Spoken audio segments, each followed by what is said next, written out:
Parce que le rap d'aujourd'hui, il faut dire que certains rappeurs aussi, ils se mettent des fois aussi dans certains moments à faire limite du zouk, chanter. Donc c'est pour ça que c'est plus que c'est le rap de ce qu'il y avait avant, quoi. Moi, Avant c'était punchline sur punchline, ça envoyait. Maintenant des fois ça a des refrains, ça chante. Il y a des rappeurs, franchement, pour moi c'est des mauvais chanteurs. D'accord, ok. Moi je dis c'est. C'est pas toi. Bah maintenant en fait ils disent des trucs trop faciles, genre tout le temps sexe, drogue, tout ça, argent. Là, c'est tout Et la avant, même chose. avant Avant c'était réfléchi, c'était les choses de la rue. Mais voilà, c'était vraiment la rue, quoi. Ok, donc première question. À ton avis, est-ce que la trappe a effacé le rap? Non, la trappe c'est un style différent, mais ça n'efface pas le rap. À ton avis, signer en maison de disque, est-ce que pour toi t'es pour ou contre? Je suis pour, mais faut pas tourner dans le commercial. Faut savoir se gérer derrière.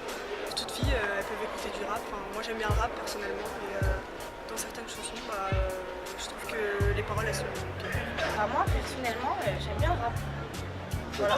Un peu parfois misogyne de la place de la femme dans la société, mais on a quand même des rappeuses françaises. Je trouve que c'est bien. C'est un très manque de respect, un gros manque de respect. Ok. Les femmes, mais peut-être pas forcément bien. En général, on parle de la mère ou de la pute, donc comme s'il n'y avait rien entre les deux.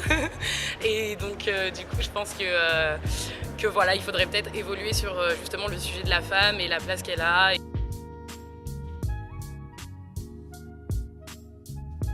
Parce que ça, c'est les jaloux. Le rap, ça a toujours été du rap. Après, j'avoue que les gens, en ce moment, ils racontent plus de conneries.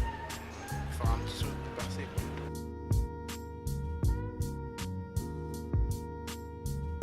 Ouais, moi je me vois souvent dans les chansons que j'écoute, je m'imagine. Moi aussi, moi aussi. D'accord. Exemple par exemple. Moi MHD, Afro Trap partie 5. Katia avait dit. Moi, personnellement, ouais. T'as des exemples par exemple? Des exemples. Damso. En ce moment, je l'écoute, donc ouais, lui, je me sens bien dedans. Ça dépend, certains oui, certains d'autres non. Ça dépend, ça dépend. Ouais. Exemple? Comment? Pas des exemples? Non, j'en ai pas, mais ça dépend.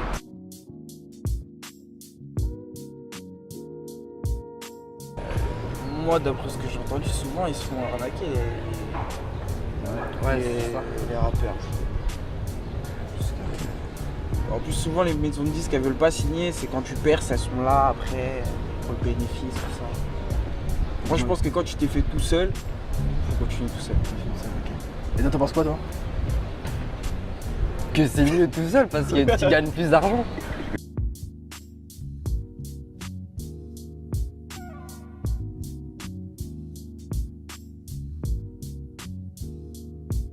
Une phrase qui tue. Une phrase lourde en fait. Ouais, par exemple, c'est comme les phrases de Booba par exemple. Non, les phrases de Caris. Ouais, Caris aussi, hein. C'est une phrase qui marque les esprits. Une phrase marquante. Bien travaillé, Ouais.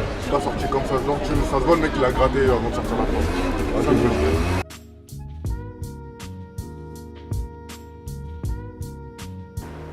Ouais, j'aime bien. Ok. C'est le meilleur. Mon rappeur du moment, je dirais que c'est Kerry James. Parce que il a sorti un nouvel album que je trouve qui est très bien. Justement, c'est du rap conscient, moi c'est ce qui me plaît. Il parle de questions de société, il parle de la place de l'homme noir dans la société française qui est très important, de la question de l'immigration.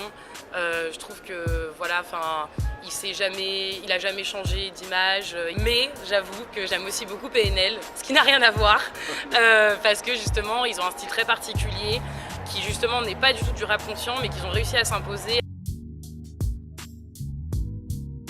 C'est un plaisir. C'est cool, frère, c'est vraiment perso. Moi, j'écoute plus faut du rap US. Maintenant, franchement, je suis que rap français.